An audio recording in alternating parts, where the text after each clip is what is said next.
teen mother, and my mother said as early as 2 years old, I was on her back going to school as she was finishing college. But when I started school, I was not a very good student.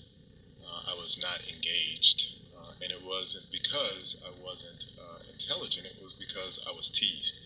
My first name is Herbert, and I don't know why this guy is my best friend to this day, but he made up something called Herbert the Pervert that eats orange sherbet, and all of the kids used to tease me.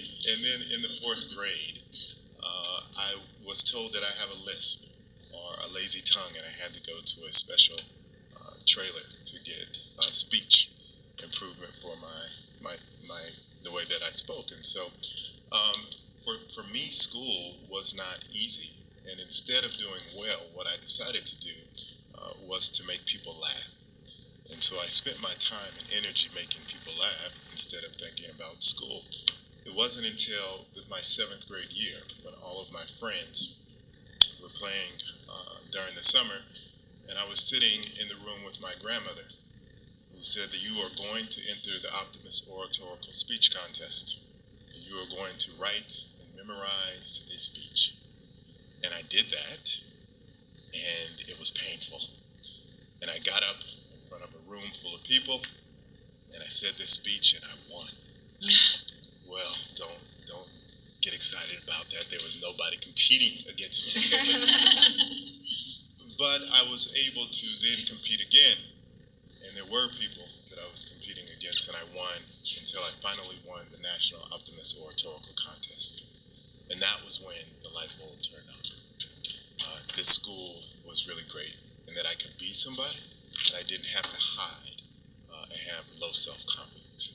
And so I graduated and realized along my journey, after a stint of playing basketball overseas, that I wanted to give back to the people that helped me. And so I started off by being a building sub in Dayton, Ohio, at a school ironically called Allen Elementary. And then I went and opened a charter school. I believe it's a district school here, a big picture school.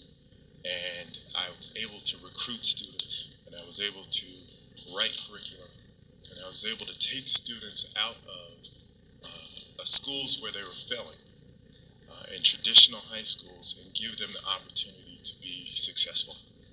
And from that point on, I knew it was my ministry.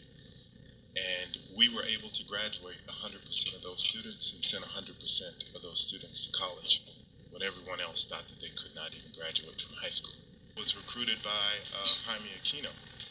If you know him, he recruited me to come to the district. He said, "You did great things at Skyline. Why don't you come work for one of our district schools?" And I went from high school to elementary school and became a principal at Barrett Elementary in a dying part of the city where the population was getting older and students were leaving. In 2 years, we were able to turn around this school. We were able to get more students coming into the school. We were able to change the discipline, decreasing it.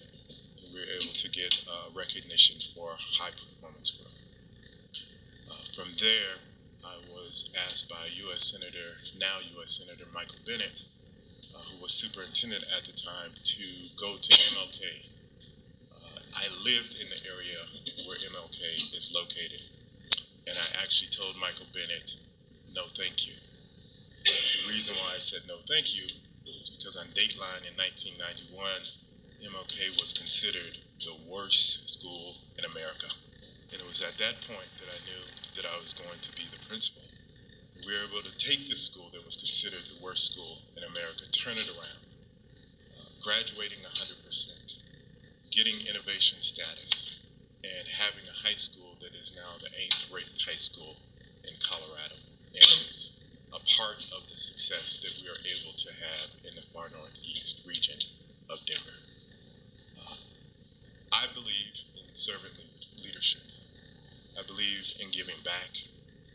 I believe in helping students like myself who don't have a lot of confidence contend with the gatekeepers of social mobility and kick down those doors so that they can dream with their eyes open. And I also believe that we must accelerate the learning for students who are doing well and have it all figured out. That they must get more opportunities to be in rigorous classes, to have different experiences. And I know this because my niece is 16 years old in Denver, and she has finished all of her high school requirements, and she is now starting to take classes at the community college, which the state is paying for. She has a 5.2 grade point average. She is a cheerleader, but to keep her engaged, she needs those opportunities. And there are many students that need opportunities like that. And so I'm committed to figuring that out. Along my education journey and my path, I've seen so many things, and it has prepared me for why I'm sitting here today.